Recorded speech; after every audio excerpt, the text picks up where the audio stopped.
గౌరవనీయులు మంత్రి గారిని ఈ మోడల్ స్కూల్ సంబంధించి ఒక చిన్న క్లారిఫికేషన్ అడుగుదాం అనుకుంటున్నాం అధ్యక్ష. గతంలో యూపీఏ ప్రభుత్వం ఈ మోడల్ స్కూల్స్ను ఏర్పాటు చేసింది. దురదృష్టవశాత్తు తర్వాత వచ్చిన ఎన్డీఏ ప్రభుత్వం ఈ మోడల్ స్కూల్స్ను రద్దు చేయడం జరిగింది. అయితే అప్పుడున్నటువంటి రాష్ట్ర ముఖ్యమంత్రి కేసీఆర్ గారు రద్దు చేసినా సరే మేము వీటిని కొనసాగిస్తామని తెలంగాణ రాష్ట్ర ప్రభుత్వం ఈ మోడల్ స్కూళ్లను కొనసాగించాలని ఆ రోజు నిర్ణయం తీసుకున్నది అధ్యక్ష. అయితే నా యొక్క సూటిగా జస్ట్ హాఫ్ మినిట్లో కంప్లీట్ చేస్తా అధ్యక్ష. 4 ప్రశ్నలు. ఈ మోడల్ స్కూల్ టీచర్ల కోసం మన గతంలో ఉన్నటువంటి బీఆర్ఎస్ ప్రభుత్వం జీవో నంబర్ 58, జీవో నంబర్ 60 ఇచ్చింది. వాళ్ళు ఎందుకంటే ఓల్డ్ పెన్షన్ స్కీమ్లో లేరు, ఈ సిపిఎస్ స్కీమ్ కింద ఒకవేళ వాళ్ళు చనిపోతే గ్రాట్యుటీ ఇవ్వాలని చెప్పి ఆనాడు బీఆర్ఎస్ ప్రభుత్వం నిర్ణయం తీసుకుంది. ఇప్పటి వరకు 42 మంది మోడల్ స్కూల్ టీచర్లు చనిపోయారు. వారికి గ్రాట్యుటీ ఎప్పటిలోగా చెల్లిస్తారు, చెల్లించకపోతే తక్షణమే చెల్లించాలని కోరుతా ఉన్న ఒకటి.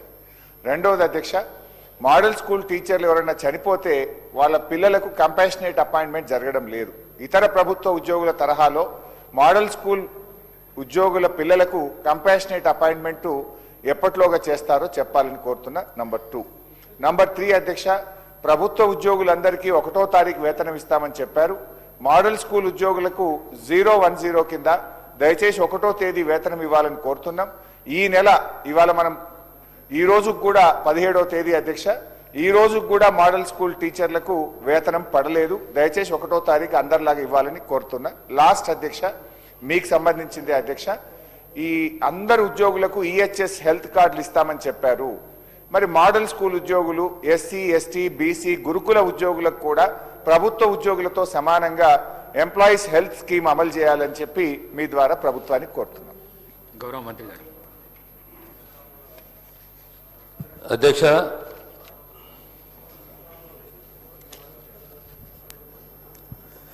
మోడల్ స్కూల్ అంశానికి వస్తే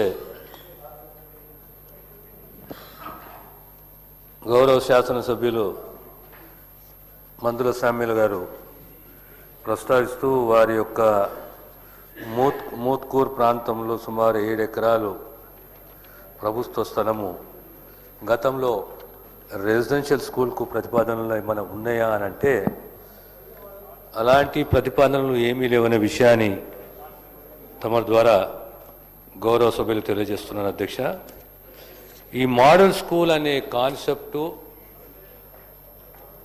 కేంద్రము రాష్ట్రము ఇద్దరు కలిసి 60-40 రేషియో కింద గతంలో 2009-10 ఆ ప్రాంతంలో మొదలై 2014 తరువాత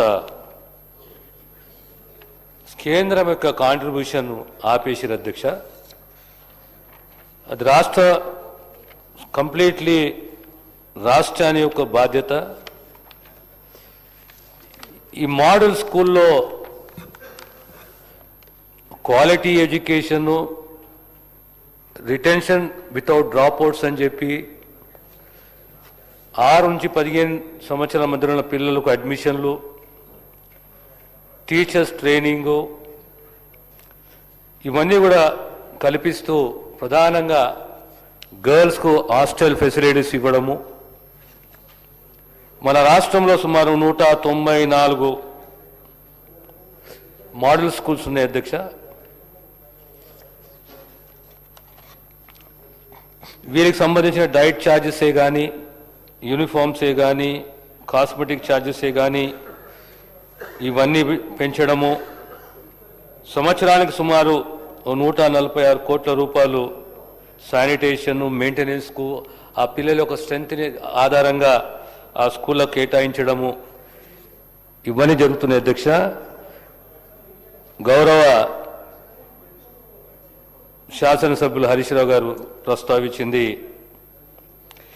ఈ GOMS number 58-60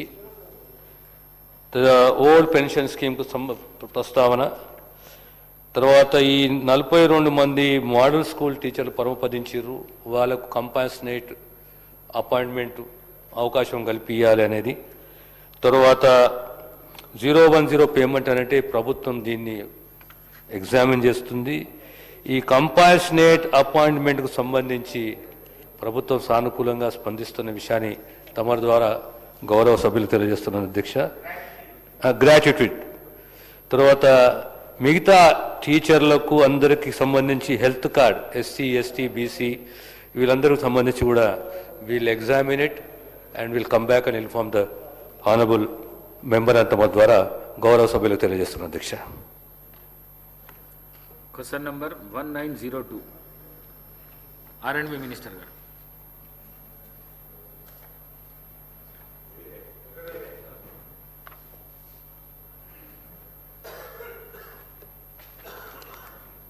sir, honourable speaker sir, మొదటి ప్రశ్నకు అవునండి, రెండవ ప్రశ్నకు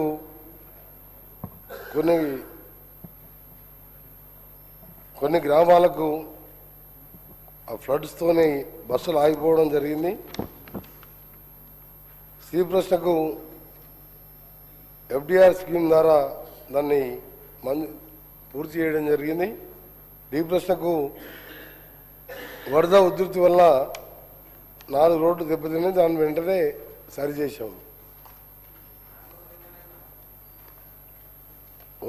రాజేశ్వర రెడ్డి గారు, శ్రీ పల్లా రాజేశ్వర రెడ్డి గారు సపోర్ట్ చేస్తలే అంటున్నారు అధ్యక్ష. వారు చెప్పిన సమాచారం మొత్తం కూడా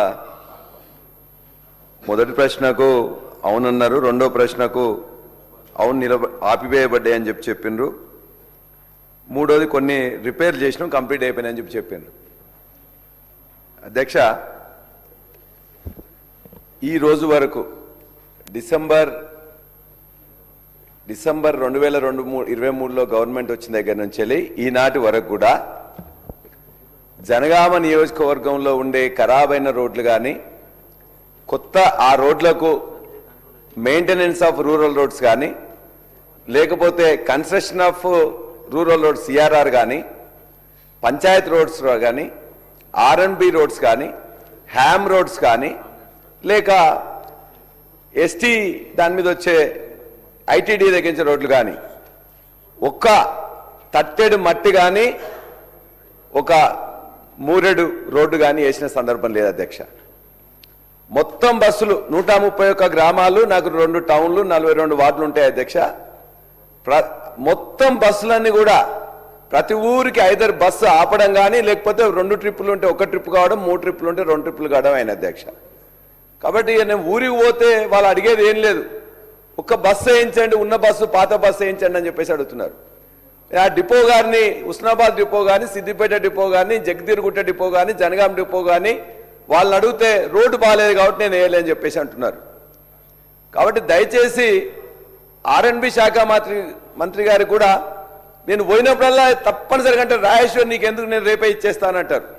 2 సంవత్సరాలు 3 నెలల్లో సార్ని చాలాసార్లు కలిసినప్పుడు జనగామ నుంచి వెళ్ళి ఉస్నాబాద్ పోయే పెద్ద రోడ్లో బ్రిడ్జి ఖరాబ్ అయితే సార్ 90 లక్షల రూపాయలు ఇవ్వండి, ఆ తర్వాత దాన్ని ఉన్నట్లయితే రిపేర్ ఇద్దని చెప్పేసానంటే నేను ఇచ్చినా అని చెప్పి వీరంటారు. అందరి 4 మంత్రులకు కూడా నేను రిక్వెస్ట్ చేసిన, ఇప్పుడు 2.5 సంవత్సరాల తర్వాత దానికోసం ఆందోళన చేస్తే 5 యువకులు జైలుకు పోతే ఇవాళ 90 లక్షల రూపాయలు ఇస్తే ఆ రోడ్డు ఇవాళ రిపేర్కు వచ్చింది. అదేవిధంగా జనగామలోనే చీటకోడూరు కూడా ఇవాళ మొత్తం కూడా ఖరాబ్ అయ్యి మొత్తం చీటకోడూరు గ్రామానికి పోవడానికి ఇవాళ బంద్ అయిపోయింది, దానికి 1 రూపాయి ఇవ్వలే.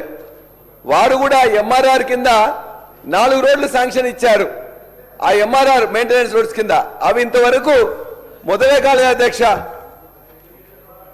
అది బండనాగారం నుంచి వెళ్ళి కట్కూరు రోడ్డు, అదేవిధంగా సుందరయ్య నగర్ నుంచి వెళ్ళి జనగామ రోడ్డు, అదేవిధంగా లద్నూరు నుంచి వెళ్ళి వంగపల్లి రోడ్డు 13 కోట్లతో శాంక్షన్ చేసిన 2 సంవత్సరాలు అయింది, ఇంతవరకు కూడా దాన్ని మొదలు పెట్టలేదు అధ్యక్ష. అదేవిధంగా హ్యామ్ కింద 3 రోడ్లు శాంక్షన్ చేసిండ్రు,